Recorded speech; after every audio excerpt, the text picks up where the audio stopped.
but that it is best understood by analogy with music. Because music, as an art form, is essentially playful. We say you play the piano. You don't work the piano. Why?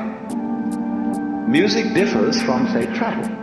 When you travel, you are trying to get somewhere.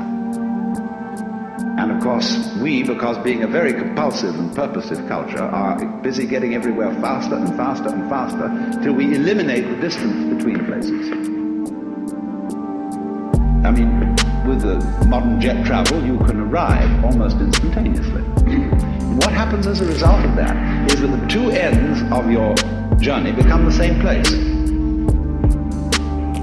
So you eliminate the distance, and you eliminate the journey.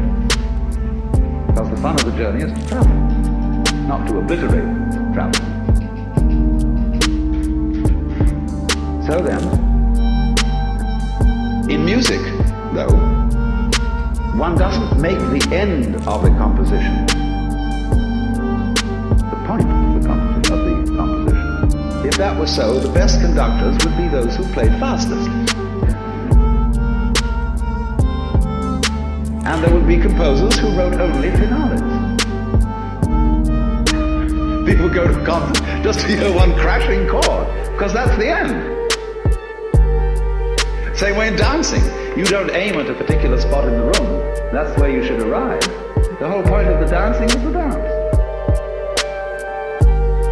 Now, but we don't see that as something brought by our education into our everyday conduct. We've got a system of schooling which gives a completely different impression. It's all graded. And what we do is we put the child into the corridor of this grade system with a kind of, come on, kitty, kitty, kitty. And yeah, you go to kindergarten, you know. And that's a great thing because when you finish that, you'll get into first grade. And then come on, first grade leads to second grade and so on. And then you get out of grade school, you go to high school, and it's revving up, the thing is coming. Then you're going to go to college, and by Jove, then you get into graduate school. And when you're through with graduate school, you go out to join the world. And then you get into some racket where you're selling insurance. And they've got that quota to make. And you're going to make that. And all the time, the thing is coming. It's coming. It's coming. That great thing, the success you're working for. And then when you wake up one day about 40 years old, you say, my God, I've arrived. I'm there. And you don't feel very different from what you always felt. And there's a slight letdown because you feel there's a hoax. And there was a hoax. A dreadful hoax. They made you miss everything by expectation. Look at the people who live to retire and put those savings away. And then when they're 65, they don't have any energy left, they're more or less impotent, and they go and rot in an old people's senior citizens community. Because we've simply cheated ourselves the whole way down the line.